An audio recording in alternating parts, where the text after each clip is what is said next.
नमस्कार दोस्तों, डॉक्टर त्यागी health show पर आपका स्वागत है। और हमारे साथ एक बार फिर से हैं आचार्य अभय आर्य जी।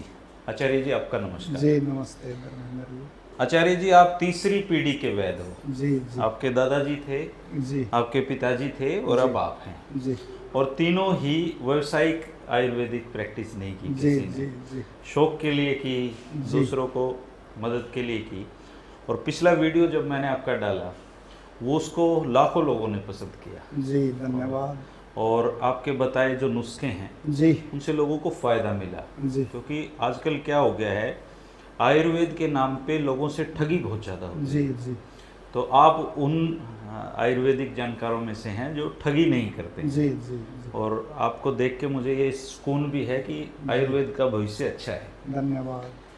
अब मैं जानना चाहूँगा एक ऐसी बीमारी के बारे में जिसका रोगी आपको हर घर में मिलेगा। जी जी और ये बीमारी है जी, जिसको मैं कहता हूँ कि ये हमारी राष्ट्रीय समस्या है, जी कब्ज की समस्या। जी तो आज हमारे दर्शकों को आप कब्ज का ऐसा निवारण बताइए, और पहले इसके कारण बताइए, फिर निवारण बताइए जी कि लोग ठगे भी ना जाएं जी और उनका घर बैठे इलाज हो जाए। जी देखिए धर्मेंद्र जी, जो बात आपने कही कि व्यवसायीकरण इस उसका नहीं होना चाहिए, जी इस विधा का कुछ जैसे ऐसे वो हैं कार्य। व्यवसाय तो व्यापार करना है, आप धन किसी भी माध्यम से कमा सकते हैं। लेकिन जैसे ये है, स्पष्ट निर्देश है शास्त्रों में, चरक ऋषि आदि का, कि ये वैद्य का भाग तो होता है, लेकिन वो इतना नहीं होता आपने दुगुना ले लिया, चौगुना उससे ले लिया। वैद्य का तो औषधि से कोई भाग हो गया, ऐसे किया करते पहले, या कोई वैसे दे गया। आज अनेकों हैं ऐसे जो मिलेंगे आपने कि भाई सेवा के लिए हम कर रहे, उनको कोई 50 रुपये देगा, 100 रुपये देगा। और परमात्मा की दया से मेरे पिताजी को भी, हमारे को अब तक उसकी भी आवश्यकता नहीं हुई, क्योंकि उन्होंने भी, पिताजी ने पढ़ा के अपनी आजीविका चलाई। जी। और जो ये है औषधियाँ देने का, ये वो किया कार्य उन्होंने सेवा रूप में, या कोई रिलेटिव आदि हैं वो समस्या है उनको। दादाजी ने भी ऐसे किया, मैंने बताया आपको, मंजन बनाते थे और पूरा मेरुल्ली छाना गाँव उनसे लेता था। अच्छा। और उन्होंने भी जितनी लागत आई उतने में वो दे देते थे। तो एक सिद्धांत है, पिताजी ने भी हमारे को बताया, और जो हमने आयुर्वेद की प्रमाणिक रूप से यूनिवर्सिटी से शिक्षा ली, तो हमारे गुरुजी थे जितेंद्र ठकराल जी, तो वो भी इसको सिद्धांत को बोलते थे कि न तो हम कामिये स्वर्ग न राज्यम न पुनर्भवम कामिये ही दुख तप्ता नाम प्राणी नाम अर्तिनाशनम। के वैद्य का सिद्धांत होता है कि ना मुझे स्वर्ग चाहिए, ना मुझे राज्य चाहिए, ना मैं कोई ऐसे जीवन की कामना करता हूँ कि मरने के बाद बहुत बड़ा मेरे को ऐश्वर्य आदि अगले जन्म में मिले। मेरी केवल एक ही कामना है कि जो दुख से तप्त प्राणी हैं, मैं उनकी पीड़ा का शमन करूं। जी। तो वेदक का ये सिद्धांत होता है। तो जो आपने ये बताया कब्ज के विषय में, तो उसमें कुछ मैं सुनता हूँ जैसे, और वो ठीक भी अपने आत्मबल से और विश्वास से कहते होंगे, या कोई इसकी औषधि ऐसी जानते होंगे जो तुरंत आराम हो। अनेक से मैं सुनता हूँ बड़े बड़े उससे कि यह रोग नहीं है। पहले तो हमें यही भ्रम निकालना होगा कि यह रोग क्यों नहीं है, यह रोग है। तो रोग, हाँ, रोग किसे कहते हैं, तो उसमें आयुर्वेद में लिखा हुआ रोग के पर्याय लिखे हुए हैं, पर्यायवाची शब्द। रोग, आम्य, गद, यम, व्याधि, पापमा, ज्वर, विकार आदि ये रोग के पर्याय लिखे हुए हैं। जी। तो जो शरीर को क्लेश दे तो वो रोग है। तो कब्ज से किसे क्लेश नहीं होता, सबको रोज होता है सुबह, और भयंकर होता है। तो ये पहले तो ये निकालना होगा मन से। चलो मैं किसी का वो नहीं कर रहा, खंडन हूँ, कई बार आत्मविश्वास में भी कहते हैं, और उनका भाव भी ये नहीं होता कहने का कि भाई ये रोग नहीं है, लेकिन वो कुछ ऐसा जानते होंगे इसका कि भाई रोग, हम तो इसको मानते ही नहीं, कुछ आसानी से इसको हम कवर कर लेंगे। तो लेकिन यह रोग है, विकार है। और जो ऋषि हैं, ऋषि इसकी परिभाषा लिखते हैं, जो मैं ऋषि सुश्रुत हुए, आयुर्वेद के प्रमाणिक हैं वो तो सुश्रुत और चरक, ये दो आयुर्वेद के मूल प्रमाण हैं। तो वो ऋषि लिखते हैं कि आमम शक्रिदम निचितम कर्मेण भूया विबद्धम विगुणा अनिले, कि जब आम रस है एक होता है, आज वो बड़ी अच्छी जानकारी आपके माध्यम से साझा होगी। आम भी बोल देते हैं इसको, आम बोलते हैं, और आयुर्वेद में इसको भयंकर माना गया है रोगों का कारण। तो जब आमाशय में, यहाँ इसमें लिखा हुआ इस पंक्ति में, जब आमाशय में अपक्व अनरस संचित हो जाता है और जो पक्वाशय है, बड़ी आंत है, उसमें मल संचित हो जाता है, और विगुणा विबद्धम विगुणा अनिले, विगुण हुई वायु से, यानी वात पित्त कफ होते हैं ना, जो जब वायु अपने गुण में नहीं रहती, सामान्य कार्य वायु नहीं करती जो उसका है और जिस तरह उसको करना चाहिए, तो ये रुक भी वहां जाते हैं। पहले तो संचित होते हैं, आमाशय में तो आम रस का संचय हो गया और आंतों में मल का संचय हो गया जी, और वो वायु ने संचय के बाद उनको वहीं रोक दिया। ठीक है। आगे रस से रक्त बनेगा, रक्त से मांस, मांस से मेद, मेद से अस्थि, अस्थि से मज्जा, मज्जा से शुक्र, धातुएं बनती हैं। तो जब रस ही कच्चा रह गया तो आगे वो धातुएं भी नहीं बनेगी, तो और विकार होगा, तो वो वायु उसको रोक देती है। आगे कहा है अगली पंक्ति में, न प्रवर्तमानम यथा स्वमेनम विकारम आनाहम उदाहरंती, कि वो फिर स्वयं प्रवृत्त नहीं होते, उनको औषधियों द्वारा या अन्य क्रियाओं द्वारा प्रवृत्त करना पड़ेगा। इस विकार को आनाह कहते हैं। तो आयुर्वेद में इसको, जो प्राचीन वैद्य थे, इसके लक्षण आदि देख के जो साधारण कब्ज आधुनिक भाषा में कहते हैं, तो इस रोग को में ऋषि सुश्रुत ने आनाह के नाम से जाना है और उसका कारण भी ये बता दिया कि भाई यहाँ आमाशय में तो आम रस का संचय होगा। और मैं आपको बताऊं कि ये कॉम्प्लिकेशन भी है, कि स्वतंत्र रोग भी है, और कॉम्प्लिकेशन आयुर्वेद में कहते हैं उपद्रव, कि एक रोग के कारण दूसरा रोग उत्पन्न हो गया। अनेक रोगों में भी ये हो जाता है कि भाई उसको जॉन्डिस है, उसको बवासीर है, उनको साथ में क्या भी होगी, कब्ज। तो उपद्रव भी है और स्वतंत्र रोग भी है। जैसे ज्वर है, ज्वर स्वतंत्र रोग भी है, किसी अन्य उसके कारण भी हो सकता है। स्प्लीन में कोई वो है, सोजिस है, यकृत में है, लीवर में, तो उससे भी ज्वर हो जाएगा, तो वो कॉम्प्लिकेशन हो गया। और कॉम्प्लिकेशन को ऋषियों ने और वो माना है कि वैद्य को उसकी चिंता पहले करनी चाहिए, जो कॉम्प्लिकेशन हो गया तो उसकी चिकित्सा पहले करनी चाहिए। तो इस तरह ऋषियों ने बताया कि यह आनाह के नाम से इसको जाना गया। और फिर जैसे आपने कहा कि इसके कारण क्या क्या हैं, क्योंकि मैं ऋषि सुश्रुत ने कही निदान परिवर्जनम चिकित्सा। आप जितनी बार भी ये औषधियों की और रोगों की मेरे से चर्चा करोगे, रोगों की, तो मैं इस लाइन पे जरूर जोर दूंगा कि निदान को छोड़ दो। अच्छा, कि भाई जो कारण बना है उसको पकड़ो आप, और उसको छोड़ दो कारण को, फिर ये नहीं होगा। तो इसके कारण एक तो ये दिए हुए हैं कि आलस्य पूर्ण जीवन। अच्छा, व्यायाम ना करना। कभी भी देख लो, जो व्यायाम करेगा तो उसको कब्ज कहाँ से हो जाएगी। अच्छा, जो भी पहले भी हमने पहले वीडियो में आपके उसमें चर्चा की कि जंगल जाते थे, दूर भ्रमण करने हम जाएंगे तो वो प्रवृत्ति उसकी मल की बनेगी स्वाभाविक तौर पे। जब हम चलेंगे, मन में भी भावना त्याग के लिए हम ये जा रहे हैं, तो उसमें उसकी भावना भी वो बनेगी, तो वो उठते ही उसमें शौचालय में घुसना, ये भी बड़ा कारण बन रहा है। साथ में कोई न कोई व्यायाम का, जैसे मैंने बताया कि जो भी व्यायाम करेगा तो वो अपक्वन रस उसका रह ही नहीं सकता। तो वो, और तीनों दोष व्यायामो ही सदा पथ्यो, सुश्रुत ऋषि कह रहे हैं कि व्यायाम सदा ही पथ्य रहता है। जिसका भोजन अच्छी तरह से पच जाएगा ना, सारी क्रिया पाक क्रिया अच्छी तरह होगी, उसको ये कब्ज नहीं होगी। और पहले कहते थे, जैसे आप, बड़ा अच्छा लगता है आपसे चर्चा करके, कि जो वो भी बात है, साधारण बातें वो आप जानते हैं। तो पहले कहते थे भोजन पचना मुख से शुरू होता है, पहले के आदमी कहते थे। तो ये वैदिक का सिद्धांत है, कोई भी पैथी हो उसका सिद्धांत है कि भाई हम मुख में खाएंगे तो लार उससे मिलेगी। वो उसको कलेद होगा, उसमें गिल्ला पड़ाएगा और फिर वो आमाशय में जाएगा। आमाशय में कफ की अधिकता इसलिए मानी गई है भोजन पचाते समय, क्योंकि वो साथ में क्या गई है, पहले वहाँ राल गई है उसके साथ मिलके, और फिर वो ग्रहणी में जाएगा। ग्रहणी सी के आकार की एक रचना है, उसमें पित्त की अधिकता होती है, वहाँ भी उसका पाक होगा।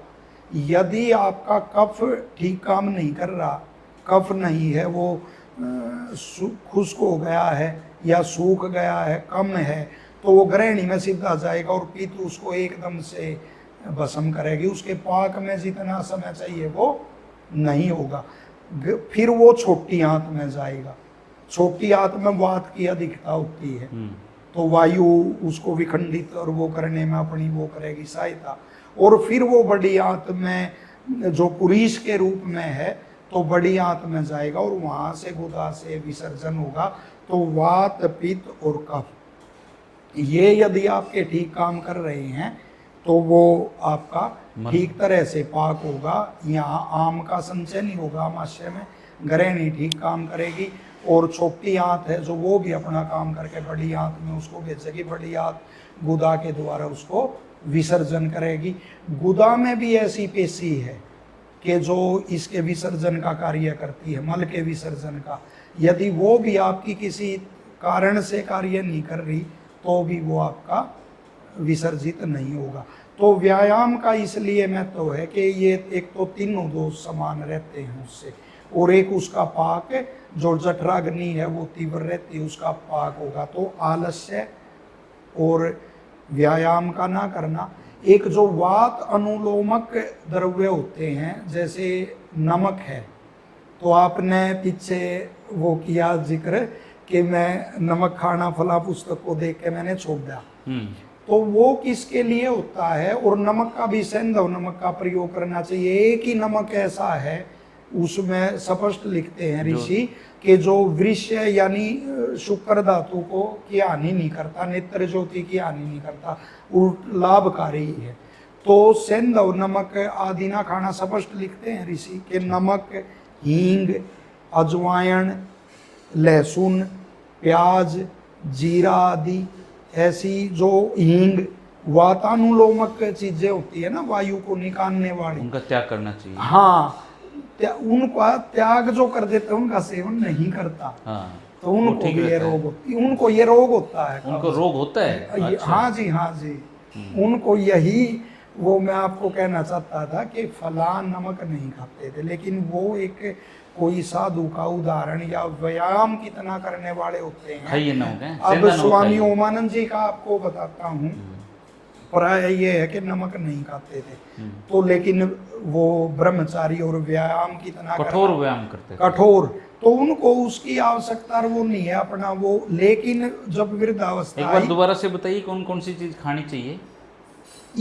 मैं ये नहीं कहता कि ये वैसे मैं कब्ज होने के कारण बता रहा हूँ कि ये जो नहीं खाता, हींग, अजवाइन, सौंठ यानी अदरक को ले लो आप, लहसुन, प्याज और ये जीरा है, धनिया, ये सब के सब वातानुलोमक है। जो ये चीज खाएगा उसको कब्ज नहीं होगी जी। लेकिन ऐसे नहीं बगैर उसके ज्यादा मात्रा में और नॉर्मल रूटीन में जितना, हाँ, फिर तो वो पित्ताधिक और उसकी वृद्धि होगी। तो उनका अंत में क्या करते थे स्वामी ओमानंद जी, आप किसी से भी पूछना उनके शिष्य से जो गुरुकुल में पढ़े, हम तो लाइव में बोल रहे हैं, वो ये लवण भास्कर चूर्ण डाल के खाते थे। तो मैं भी खाता हूँ दही में लवण। तो लवण भास्कर में तो लवण है, फिर अब हम ये कह दे लवण नहीं खाते, नमक और लवण भास्कर में क्या है, बड़ा स्वादिष्ट लगता है। तो हम ये नहीं कहते कि भाई नमक, वो राम प्रसाद बिस्मिल की जीवनी में आता, उन्होंने नमक छोड़ा ऐसा स्वास्थ्य वो हो गया। लेकिन जो सामान्य गृहस्थ आदि हैं तो उनको सेवन करना चाहिए इन चीज़ों का। वातानुलोमक जो ये चीज़ें होती हैं, जो उनका अनेक मैंने रोगी भी देखे हैं जो ये पढ़ के और छोड़ देते हैं ऐसी चीज़ें।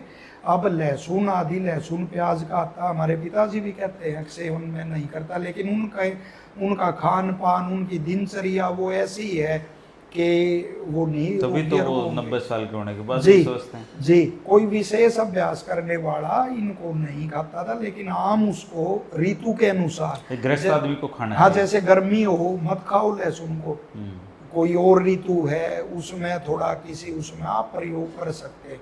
हालांकि हम स्वयं नहीं खाते, घर में नहीं रखते, लेकिन जो कारण है वो तो बताना पड़ेगा। तो जो इनका सेवन नहीं करता। दूसरा लिखा हुआ है हरी सब्जी, और मैं अपनी बात एक भी नहीं बताता। कई भाइयों ने कमेंट आदि किए, मैंने वो उत्तर दिया कि ये तो चरक कह रहा है, ये सुश्रुत कह रहा है, अपनी बात तो हम बता ही नहीं रहे। तो आगे लिखा हुआ है जो हरी सब्जी पत्तेदार सब्जियां नहीं खाता, और मूली, करेला, सहजन, ये भी सारे के सारे वात को निकालने वाले हैं। और जिसका वात विबद्ध उसी को कहा है। इसमें क्या एक तो होता है अफारा कहते हैं ना जिसको, अफारा में और कब्ज में यही अंतर बताया गया है कि अफारा में तो ऐसे गुड़ गुड़ की वो आवाज भी हो जाएगी, आटोप, आनाहा और ये आदमान, इन तीनों की अलग अलग पहचान में उसके गुड़ गुड़ की आवाज डकार भी आएगी। अपान वायु गुदा से जो निकलती है उसका भी त्याग होगा। कब्ज में कहीं से नहीं निकलेगी वायु, ये कब्ज की पहचान है। ना डकार आएगी ना अपान वायु आएगी, वो फिर देखो कितनी परेशानी होगी।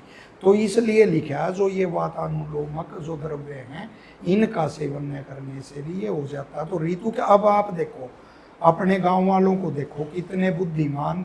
मैंने देखा कि अरबी जब बनाओगे तो अजवाइन डाल देंगे, डालते हैं हैं तो अजवाइन के बिना अरबी बनाते हैं। कमाल है जी। और जो ये है अपना कढ़ी में मेथी डालते हैं, है ना, पेठा में कच्ची अम्बी डालेंगे। तो ये सारे उसको वात को वो करने के लिए, था। हाँ, वातानुलोमक इनको बोलते हैं कि भाई फिर वो नहीं होगी ऐसे ऐसे जो द्रव्य हैं तो उनसे।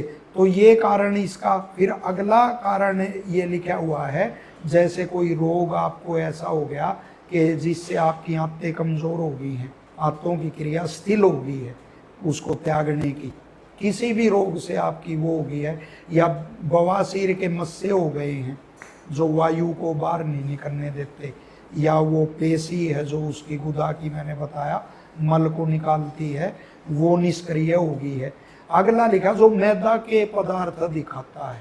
अच्छा, एक कहावत है मैदा मैदा को नष्ट करता है, यानी अंदर का जो वो है ना पाचन तंत्र है, हाँ, मैदा मैदा को नष्ट करता है।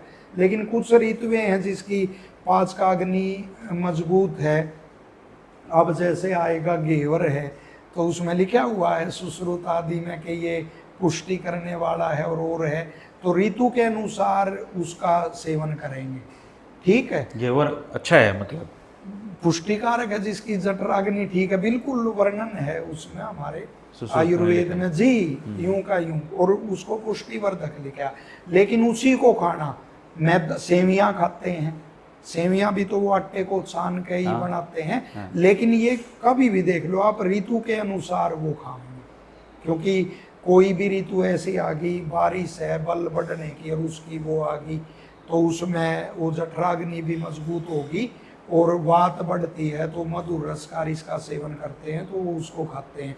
इस रूप में खाना चाहिए। जो हर रोज ही मैदे के पदार्थ, सुबह ब्रेड, शाम को पिज्जा, हाँ हाँ जी जी, तो उनको निश्चित तौर पे ये रोग हो जाता है। हाँ, तो ये कारण इसके लिखे हैं कि भाई इन कारणों से ये कब्ज होता है। और आगे यदि इसकी जैसे मैंने बताया कि पहचान क्या है, कि अब आपको, अब मैंने दो जगह बता दिया, दो जगह प्रभावित होकर ये होता है, एक तो आमाशय में और एक ये पक्वाशय में, बड़ी आंत जिसको बोलते हैं।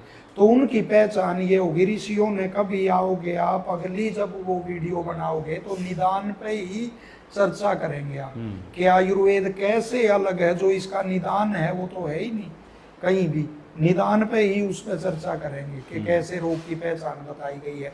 तो यदि आमाशय में वो है तो उसका लिखा हुआ आमाशय में भारीपन होगा। अनेक को नहीं कहते कि जो खाता हूँ कलेजे में इधर आए मेरे, तो गाँव की भाषा में बोलते कलेजे में इधर आए, कि यहीं भारी भारी रहता है, तो उसकी पहचान बताई है। यदि यहाँ आपको विकार हो गया उसके कारण आपको ये रोग है, आम का बंद है आपको यहाँ, तो उसमें आमाशय में भारीपन, हृदय में जकड़न और सिर में जलन और जुखाम का होना, तो ये उसकी पहचान है। यदि आपके पक्वाशय में ये हो गया है, आमाशय में नहीं पक्वाशय में, तो कमर और यहाँ कटी और इसमें दर्द पीड़ा होगी, मूत्र में भी अवरोध हो जाएगा, कम मात्रा में आएगा। तो ये इनकी अलग अलग पहचान लिखी हुई है और दोनों की उसी रूप में फिर चिकित्सा लिखी हुई है। अच्छा जी। कि भाई यहाँ आमाशय में ही वो अपकवन रस है तो उसकी क्या चिकित्सा है, और ये आंतों में है तो इसकी क्या चिकित्सा है। आपके जो डॉक्टर त्यागी जी हैं, क्या नाम है डॉक्टर उनका? सतीश त्यागी। डॉक्टर सतीश त्यागी मेरे को बड़े मतलब सुलझे हुए व्यक्ति लगते हैं। और वास्तव में ही बिल्कुल अपना जो होता है मैं वही बताता हूँ। बड़ा कम समय मिलता, गुरुकुल आदि में भी व्यस्त रहते, लेकिन थोड़ा देखने से परमात्मा ने ऐसी बुद्धि वो भी आपकी तरह व्यवसायिक नहीं करते, ग्रहण कर लेते हैं हम। थोड़ा उनका सुना लेकिन जब ही ग्रहण कर गया, हाँ भाई कमाल है।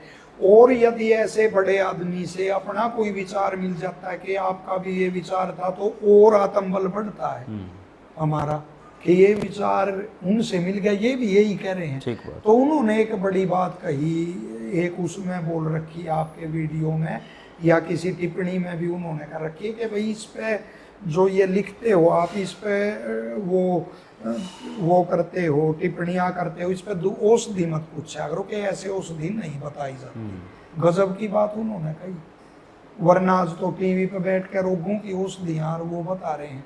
तो उन्होंने कहा डॉक्टर त्यागी जी ने कि वो तो रोगी की अवस्था आदि देख के और रोगी की प्रकृति देख के औषधि बताई जाती है, लेकिन फिर भी जो सामान्य है वो होती कुछ औषधियां तो ऐसी होती हैं वैद्य आहार की जिनको कहीं भी ले वो बता सकते हैं। हाँ वो और जिनसे आपने उनको आजमाया भी होगा लोगों जी पे, जी, तो वो ऐसी आजमाने की वो जरूर बताऊंगा मैं, उस पर चर्चा करेंगे। आम औषधि जो कोई भी ले सकता है वो बताएंगे, लेकिन जो डॉक्टर त्यागी जी ने बताया ये बिल्कुल आरंभ से ही मेरे विचार है कि भाई रोगी को जब तक नहीं देखोगे आप, उसने पूछ लिया, उसकी आयु नहीं पता हमारे को, कितने दिन से उसको रोग है, क्या उसकी प्रकृति है।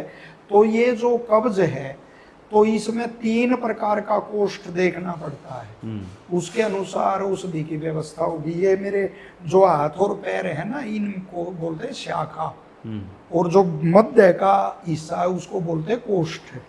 तो कोष्ठ में ये आते और ये अपना यकृत, पलिया और हृदय आदि इसमें, आमाशय आदि इसमें ही हैं शामिल। तो उसमें बता 3 प्रकार के कोष्ठ हैं। एक तो वात प्रधान है जिसका, और एक पित्त बहुत बढ़ा हुआ है या कफ बढ़ा हुआ है। तो वात वाले को बोल रहा वो क्रूर कोष्ठ होता है उसका, कठोर। यदि उसको साधारण औषधि दोगे ना, थोड़ी मात्रा में त्रिफला आदि दे दिया, अनेक नहीं कहते कि भाई त्रिफला भी ले गया फिर भी कुछ नहीं होया, तो उसको और ही वो औषधि देनी पड़ेगी, वो भी चर्चा करेंगे। फिर जैसे उसको देनी पड़ती है लेकिन किसी को लेनी नहीं है। अब जो मैं बता रहा हूँ है ना, उसको पता नहीं तेरा कौन सा। अब ये एक चर्चा हुई थी, एक वैद्य है मेरे मित्र, मेरे से जूनियर हैं, वो बोल रहे आचार्य जी कब्ज ही नहीं टूट रही किसी चीज से, अभी कुछ दिन की बात है। तो इसमें आयुर्वेद में आता है कि इच्छा वेदी रस, इच्छा वेदी रस। तो उसको उसकी प्रकृति ऐसी होती है। अब तो आपको मैं बताऊं, मैंने देखा अनेक कंपनियों का कि जो गुण लिखे होते हैं वो मिलते नहीं, तो वो औषधियां आदि उस रूप में बन नहीं, कारगर नहीं हो पा रही जी। ये बड़ी एक वो आ रही है समस्या है ना, वो किस तरह उनको बनाते हैं, क्या करते हैं। अब जैसे औषधियों को सुखाने का भी विधान छांव में है, धूप में आप सुखाओगे तो वो उसका गुण समाप्त होगा, और कोई मशीनों में एकदम से पीस दी गई वो भी तो गर्मी आएगी, वो प्रभाव नहीं। और कौन इतनी वो कष्ट वो उठाता है।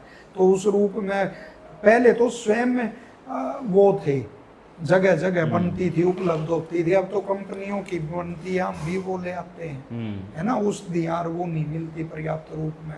तो उसमें इच्छा वेदी रस उसने लिया, और उसका क्या होता है, जब तक शीतल जल पियोगे आप तब तक वो रेचन करता रहेगा, दस्त लगाता रहेगा। तो उसका फोन आया फिर मेरे पास, मैंने सोचा पता है इसको, है ना, वो शीतल जल खूब पी गया, उसको दस्त हुए, फिर उसका फोन आया, फिर मैंने बताया कि जो इसमें दंती है जमाल गुप्ता, अच्छा। और पहले दिन भी यदि ऐसा ले तो पहले दिन कोई सन्निग्ध भोजन जैसे खिचड़ी में घी डाल के और शाम को वो खा लो, और फिर सुबह इसका विरेचन का प्रयोग करो। तो उसने वैसे किया होगा, लगे 10। फिर मैंने बताया भाई इसका जो दंती है इसका कुप्रभाव को रोकने के लिए दूध का सेवन होता है, और शरबत पिया जाता है, कोई खस आदि का, गुलाब आदि का, कि आप शरबत का सेवन करो और घबराओ मत, कोई ऐसी वो नहीं गर्म है। दूध पी लो बंद हो जाएंगे तो। दूध का सेवन करो, वैसे दूध का कर लो, वैसे तो ये नियम है इसका, पहले था गर्म पानी पी लो तो बंद हो जाएगा, शीतल पियोगे जब तक आएगा। लेकिन वो गुण अब देखने में नहीं मिलते, जो मैंने देखा है वो गर्म से भी दस्ती लग रहे, उससे भी वो हो रहे, है ना। तो उसमें ऐसे इसलिए कह रहा हूँ उसका प्रयोग नहीं करना चाहिए बगैर किसी सुवैद्य के निरीक्षण के। तो जिसकी वात है तो उसको वात बहुत बढ़ा हुआ है, और वात प्रकृति है जिसका कोष्ठवात प्रधान है, तो उसको दंती है, जैसे एक सनूही औषधि आती है स्वर्ण क्षीरी आदि, तो उनसे उसको विरेचन होगा, कब्ज टूटेगा, वरना नहीं टूटेगा उसका। और जो फिर होते हैं कफ वाले, कफ का लिखा मध्यम कोष्ठ होता है उसका, कफ वाले का क्रूर नहीं होता, उससे मध्यम होता है कोष्ठ। तो उसको जैसे कोई आपने निशोत होती है एक त्रिवृत, वो दे दिया आपने, अमलतास बड़ी अच्छी औषधि है इसकी, श्रेष्ठ औषधि मानी गई, वो देखी होगी आपने, बड़ी बड़ी फलियां लगी होती हैं वृक्ष के, तो अमलतास का गुद्दा उसको दे दिया, और भी औषधियों से उसको हो जाता है। फिर है पित्त, पित्त वाला, उसका मृदु कोष्ठ होता है। अब ये कोरोना चला ना, मैंने देखा बड़े अच्छे वैद्य और वो बैठे हुए, और उन्होंने एक ने बताया कि रात को सोते हुए ये गाय का दूध पी लो और उससे भी कब्ज नहीं रहेगा। तो अनेकों का आपने देखा होगा, दूध पिला दो उनको, गर्म पानी पिला दो, किशमिश खिला दो, किशमिश से भी वो कहेंगे दस्त लग गया मेरे को, तो किशमिश मुनक्का आदि, तो इनसे भी हो जाता है। तो उनकी है प्रकृति पित्त प्रधान, तो इसको देख के इसकी व्यवस्था फिर हमारे को करनी पड़ती है कि भाई कौन सा वो है, इसको कौन सी औषधि देनी चाहिए। दूसरा जो सबकी लाभकारी के लिए जो जानकारी कह रहे हैं आप कि सामान्य रूप से कब्ज हो जाए तो क्या उपाय करें हम वो ठीक हो जाए, तो पहले हम कहते थे, हमारे दादाजी भी बताते थे कि भाई ऐसा कुछ हो जाए तो सुबह उठ के थोड़ा घूम के पाद हस्तासन करो। संघ प्रक्षालन क्रिया एक जगह जगह डली रहती, उसमें है अनेकों आसन, तो उसमें सीधा बिल्कुल खड़ा होके, और ये अंगूठे छूते, पहले तो वैसे ही छूते रहते थे, हाँ, आपने देखा होगा, पहले तो बच्चे कंपटीशन करते हाय हाय कमाल है। हाँ, तो मेरे तो छूता नहीं है, मेरे तो पेट अट जाता है। हाँ, तो आपने कितनी बढ़िया बात कही कि हमने भी देखा कि भाई किसका नीचे तक हाथ, और मेरी माँ छू लेती है, मुझसे नहीं छुआ जाता। ओहो, हाँ ना, ये थोड़ा सा वो अभ्यास करना चाहिए, हम भी करते हैं सुबह। तो यदि ये आप सुबह 3 बार भी ऐसे करोगे ना, जिसको मलबंद है और ज्यादा विकृति हो नहीं, वो वायु आदि का बताया मैंने, कुछ ऐसा वो नहीं है, तो सामान्य का इससे हो जाता है पक्का, वो कब्ज में आराम होगा, आसान से आसान खूब घूम के, और अपना ये क्रिया 3-4 पे करे, घुटनों को बिल्कुल सीधा रखे, घुटनों को ना मोड़े, उससे ये हो जाता है। दूसरा, और ये सारे के सारे वो बता रहे हैं हम शास्त्रीय योगा। और दूसरा, पेट की मालिश करना सरसों के तेल से नहाने से पहले, तो उसमें हमारे में एक पंचकर्म है, उस पे तो चर्चा नहीं करेंगे, लंबा हो जाएगा। तो पंचकर्म में वमन विरेचन आदि देने से पहले कुछ क्रियाएं करनी होती हैं, स्नेहन स्वेदन, तो उसका कारण होता है जो दोष हैं वो मृदु हो जाएंगे, कोमल हो जाएंगे। यदि वायु रुकी हुई है हमारी, तो वो हम मालिश जब करेंगे तो वो कोमल हो जाएगी और मल की प्रवृत्ति निश्चित तौर पर होगी। तो नहाने से पहले जिसको कब्ज यदि रहती है तो मध्यमात से पूरे ऐसे वो कोष्ठ की और उसकी उन्होंने मालिश करनी चाहिए, और फिर थोड़ी देर बाद अपना स्नान करे। दूसरा होता है जो तारपीन का तेल आता है, हाँ, वो कैस्टर ऑयल ना। जी, तारपीन का तेल आता है, वो तो एरंड का तेल हो जाए, तारपीन एक होती है औषधि, उसका तेल आता है, उसको गर्म पानी में डाल के और उससे रुई से उधर की वो करना, सिकाई करना। अच्छा, हाँ, उससे भी निश्चित तौर पे तारपीन के तेल से तारपीन के तेल को गर्म पानी कितनी में, देर सिकाई करनी है? भाई वो सामान्य तौर पर जैसे 5-10 मिनट भी आप कर लो, जितने से आपको ये हो भाई सभी जगह ये 10 मिनट में सारा ये हो गया और थोड़ा थोड़ा हल्का हल्का पसीना भी इसको आ गया, तो वो तो एक किस्म से स्वेदन क्रिया हमारी हो गई, उससे भी वो ढीला हो जाएगा अंदर का जो जमा हुआ, वो चाहे दोष है कोई, चाहे वो मल है, तो वो कोमल होकर निश्चित तौर से उन पे छुटकारा मिलेगा। कुछ औषधियाँ जैसे आपने ये सुना होगा गुलकंद का प्रयोग करते हैं, इसमें 20 ग्राम के लगभग गुलकंद लेकर, लेकिन वो अपनी अवस्था के अनुसार वो करना चाहिए प्रयोग। 20 ग्राम का गर्म दूध में उसका गुलकंद का यदि प्रयोग किया जाए तो उससे भी फिर इससे छुटकारा मिलता है। कुछ दिन ये करके देखना चाहिए। एरंड का तेल बड़ा इसमें मशहूर वो है, आप बता रहे थे, बहुत प्रसिद्ध योग है, तो वो भी लगभग 20 ml की मात्रा में उसमें दूध में डालकर रात को वो उसका सेवन कर सकते हैं। दूसरा जैसे बस्ती क्रिया होती है, यदि आपके वो जमा हुआ है मल, वो निकलता ही नहीं और आप पुष्ट भी हैं, शारीरिक रूप से मजबूत हैं, तो वो बस्ती क्रिया भी होती है, नेमा जिसको बोलते हैं आधुनिक भाषा में, वो बस्ती क्रिया है आयुर्वेद की। तो एरंड तेल 50 ml लेके और गुदा के द्वारा, वो भी एक आयुर्वेद का सिद्धांत बड़ा प्यारा मेरे को लगता है कि भाई यदि मेरे गले में, नासिका में और सर में कोई रोग, आंखों में रोग हैं, तो मैं जब नासिका द्वारा नसें लूंगा तो उनमें बहुत जल्दी आराम होगा। यदि मेरे आमाशय में रोग हैं तो मैं मुख द्वारा जो लूंगा, ये सिद्धांत आयुर्वेद का, तो उससे आराम होगा। यदि आंतों में और उसमें है तो बस्ती, गुदाद्वार से, हाँ, बस्ती का प्रयोग नेमा का, तो वो उस रूप में उसका भी प्रयोग करते हैं। तो इस तरह अपनी अवस्था अनुसार और साथ में अपने खान पान में, जैसे मैंने बताया कि ये चीज़ें जिनके नाम लिए, नींबू भी अच्छा रहता है, अदरक अच्छा रहता है, दोनों चीज़ें बड़ी अच्छी हैं। जौ की रोटी है, जौ की रोटी बड़ी अच्छी है। मूंग की दाल है, मूंग की दाल बड़ी उत्तम है, इसमें मूंग की दाल जरूर खानी चाहिए, सौंठ और काली मिर्च डाल के। मूंग की दाल तो नित्य सेवनीय लिखी है ऋषियों ने, और दालों में श्रेष्ठ मानना है उसको, मूंग की दाल को, हरी को। तो थोड़ी सौंठ, काली मिर्च घेर के, मूली का सीजन आओ जब मूली का प्रयोग करना चाहिए, सहजन का प्रयोग इसमें करना चाहिए, तो इन चीज़ों, करेले का प्रयोग करना चाहिए, तो इन चीज़ों का प्रयोग करके इस रोग से वो जी। और कुछ औषधियाँ जैसे वो है, अब ये कोई त्रिफला है जी, त्रिफला तो इसमें आम प्रचलन है, अरड़ भाई डावला लेते हैं, हाँ, त्रिफला है जैसे 3 ग्राम। और ये आजकल क्या है कि जैसे सुवैद्य है वो हमेशा परीक्षा करेगा कि भाई इस कंपनी, कोई कंपनियों के एजेंट नहीं जी। आपको खुले में किसी भी भाई को चैलेंज कर रहे, हम तो है ही नहीं, है ना, लेकिन हम देखते हैं कि भाई ये कौन सी अच्छी बना रही है, ये कौन सी अच्छी बना रही है, ये कौन सी कंपनी बना ही नहीं रही। एक श्रृंगादि चूर्ण आता था, श्रृंगादि चूर्ण बलबीर दत्त शास्त्री जी बड़ा लिखते थे, बीडी शास्त्री जी। अब कई कंपनियां उनको नहीं बनाती, और डीएवी फार्मेसी है जालंधर, वो बना रहे हैं श्रृंगादि चूर्ण, उसके लिए होता दमादि के लिए, तो उनका मंगा ले।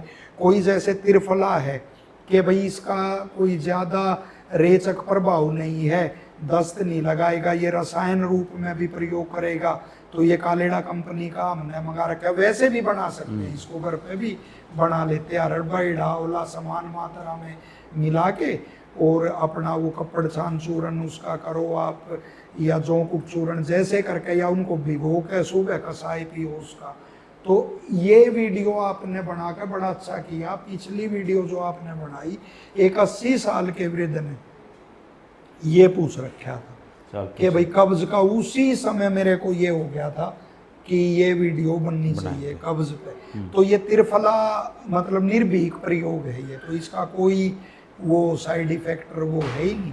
तो इसको 3 ग्राम रात को गुनगुने पानी से लेकर सोए तो उससे वो हो जाए तो बहुत बढ़िया है। कोई भी चीज़ इसमें लगातार लंबे समय तक ये लेते हैं ना, विरेचन द्रव्य लेते रहते बगैर उसके, तो वो फिर हानि करते हैं। आंतों की क्रिया वो ऐसी कर देंगे। अब आपको हैरानी होगी, एक जैसे लोहो है ना, जो लोहो का प्रयोग होता है, लोहो को कहते हैं कब्ज करेगा, लेकिन अनेक दवाइयां हैं ना, जैसे ताप्यादि लोह आदि है, उनका प्रयोग इसमें कराते हैं उलट, कि भाई आंतों की क्रिया वो होगी, आपने इतने विरेचन लिए हैं वो खत्म कर दिए उसकी शक्ति, तो लोह का भी प्रयोग इसमें होता है। तो रोगी की अवस्था फिर देखनी पड़ती है। एक हमारे जो बीडी शास्त्री थे, पिताजी के गुरुजी, और पिताजी अनेक ये भी टिप्पणी भाई अपना बताते हैं, लेकिन हम तो कृतज्ञ ही उनके हैं, हमने उनको देखा है, आयुर्वेद को जिया है उन्होंने, उन लोगों ने। तो एक बार इसी का बताऊंगा सिद्धांत आपका, कब्ज का। आपको बड़े सारे प्रोफेसर्स बैठे हुए, जो मेन श्रीयोनाथ थे, बड़े पहुंचे हुए वैद्य थे, बहुत ही उत्तम। तो उन्होंने प्रश्न किया, पिताजी भी बैठे हुए, वो द्रव्य गुण पढ़ाते थे, तो उन्होंने प्रश्न किया कि भाई कुटकी का क्या होता है कार्य। तो सामान्य रूप में तो यही बताते कि कब्ज में कुटकी का क्या कार्य, कि मल को भेद देगी। तो पिताजी द्रव्य गुण पढ़ाते थे, पिताजी ने बताया कि महंत जी, जो बड़ी आंत है, देखो कैसी कैसी औषधियां हैं, कि बड़ी आंत से ये वो खींच के ले आएगी जल, और छोटी आंत में जो जमा हुआ मल है उसको आर्द्र कर देगी, गिल्ला, और फिर वो बाहर आ जाएगा। तो एकदम से महंत जी ने कहा कि भाई डेमोन्स्ट्रेटर थे कि इनको वो बनाओ असिस्टेंट प्रोफेसर। तो ऐसी ऐसी औषधियां, और वो इसमें है, ये आरोग्यवर्धनी वटी। अच्छा। इसमें कुटकी है। अच्छा, ये ली जा सकती है कब्ज में? हाँ, इसमें लोहो भी है, ये चूर्ण है में आता ना वटी में, गोली और है। हाँ गोली, और अति उत्तम है। कितनी लेकिन लेनी है ये आरोग्यवर्धनी 2 वटी? गोली जो व्यस्क है, क्योंकि इसमें हल्की सी तामर भी डालते हैं, और ये भी हमारे से कोई कंपनी नाराज हो, ये कालेडा की उत्तम होती है। ये भी वैसे तो हमने देखो ये वैद्यनाथ का भी रख रखा है हमने, किसी कंपनी से वो थोड़ी है, डीएवी का भी मैं नाम बता रहा।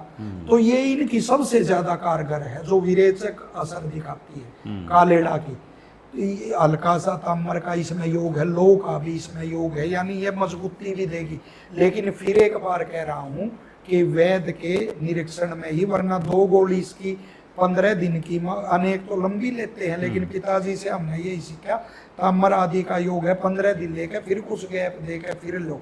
तो 2 गोली ये दूध के साथ सोते हुए ये आरोग्यवर्धनी वटी ले सकते हैं, ये भी उत्तम है जी। और कुछ ये तिरफला तो है ही, और एक ये जैसे है हिंगवष्टक चूर्ण, इसका भी वो बीडी शास्त्री जी बड़ा अच्छा प्रयोग करते थे। इसमें क्या क्या है, हींगवष्टक हो गया ना, हींग के साथ 8 चीजें, यानी हींग समेत, हींग हो गया, सौंठ, काली मिर्च, पीपल, सेंधव नमक, अजवाइन, और दोनों जीरा है इसके अंदर। तो ऐसे करके 8 चीजें इसमें हैं। तो उनका ये तो कोई सामान्य चीजें हैं ये तो, और यदि आपको ये घर में भी बना सकते हैं आप ये चीजें ला के, और यदि प्रयोग करना है हींग का किसी भी औषधि में, तो एक सिद्धांत है कि उसको घी में भून कर प्रयोग करो। घी में ही तो सौंफ लगाते थे धर्मेंद्र जी, हींग का दाल में लगाना होता है जब, सही बात, तो घी में भून के वो लगाते थे। तो ये भी कोई विरला बता पाएगा, हालांकि शास्त्र में है कि भोजन का जो प्रथम ग्रास होता है ना, आप प्यारे इतने हो कि हम एक वो खोल रहे हैं आपके सामने, और खोल देना चाहिए, कि जो भोजन का प्रथम ग्रास है, इसमें जैसे 2 ग्राम ये लिया और उसमें घी मिलाया, ये है हाँ, और प्रथम ग्रास में रखा, थोड़ी सब्जी भी रख सकते हो जो खा रहे, और प्रथम ग्रास के साथ ले सकते हैं। और ये सुश्रुत की विधियां हैं कि भाई दवाई कैसे कैसे ली जाती है, तो उन्होंने ये भी कहा है प्रथम ग्रास से उससे। तो बीडी शास्त्री जी इस तरह इसका प्रयोग करवाते 2 ग्राम हिंगवष्टक चूर्ण भोजन के प्रथम ग्रास पहले से पोर में घृत के साथ, और एक ये है फिर पंचकार चूर्ण बड़ा प्रसिद्ध है इसमें। पंचकार इसमें जी पंचकार चूर्ण है, सौंठ, सनाई, सौंफ, सेंधा नमक, छोटी अरहर, इनसे मिलके ये बनता है। पंचकार चूर्ण का बड़ा प्रयोग किया जाता है विरेचन देने के लिए, तो उसमें ये भी उपयोगी है। पानी के साथ लिया जाए, ये 2-3 ग्राम की मात्रा में ये पानी के साथ लेना होता है। अच्छा। तो ये कुछ औषधियां हैं, और वो जो जनरल औषधियां हैं ये। हाँ जनरल औषधियां हैं, लेकिन जनरल तो वो है जो मैंने बताई कि वो है अपना गुलकंद है, एरंड का तेल है, और ये त्रिफला आदि ये भी जनरल, 4 इंगुष्टक भी औषधियां जनरल है हैं जो कब्ज के रोगियों को अपने घर में रखनी चाहिए, और एक एक करके आजमा के देखने में कोई बुराई नहीं है। हाँ वो मैं फिर एक बार, हाँ चलो आप ये कोई देखो त्रिफला में तो कोई ऐसी कोई चीज नुकसान है नहीं है। अरड़ भाईड़ा आंवला है, आरोग्यवर्धनी 2 लेनी है गोली हाँ किसी भी आप टाइम। सारे नुस्खे ले गए। हाँ, ठीक है। जी इंगुष्टक चूर्ण ये देखो इसमें 8 आरोग्यवर्धनी जब भी लेनी है तो 2 गोली शाम को वो चबा के अपना या पीस के और दूध के साथ ले। ठीक है। और ये इंगुष्टक चूर्ण अपना 3 ग्राम, 2 से 3 ग्राम, हाँ, और प्रथम ग्रास में घृत के साथ, घृत के साथ। और ये ले पंचकार सकते चूर्ण हैं। है, ये पंचकार ये पानी के साथ लेना है। हाँ ये पानी के साथ को तो कोई भी जो वैद्य जी के आपको 4 नुस्खे हैं, और आप इनको आजमाएंगे मुझे लगता है ठीक हो जाएंगे। जी जी पक्का ये। और वो भी जो मैंने बताया मालिश करना, वो करना, औषधियों से तो फिर भी बचना ही चाहिए। साथ में वो जो भी आहार बताए हैं, जैसे जौ है, जौ आदि की रोटी का प्रयोग करना, और मूंग की दाल का नित्य सेवन करना उससे। और जब भी हम ये जो आम रस का मैंने बताया ना आपको, ये अलग अलग स्थिति देखनी पड़ती है। आम रस पचाने में ये पहले यदि हमने रोगी बलवान है तो उसको वमन भी करा देनी चाहिए सुबह पानी में। कुछ और तो योग होते हैं हमारे, मैन फल आदि का प्रयोग उसमें करते हैं, कसाई बना के उसका, कड़वी तोरी का कसाई बना के उसमें दे सकते हैं ताकि वमन हो। वरना सेंधा नमक और थोड़ा शहद मिला के उसमें पानी पी के, और जब ऐसे प्रवृत्ति हो कि भाई अब तो आएगी कि अच्छी तरह से बैठ कर वमन करोगे तो वो जो आम रस है वो निकल आएगा।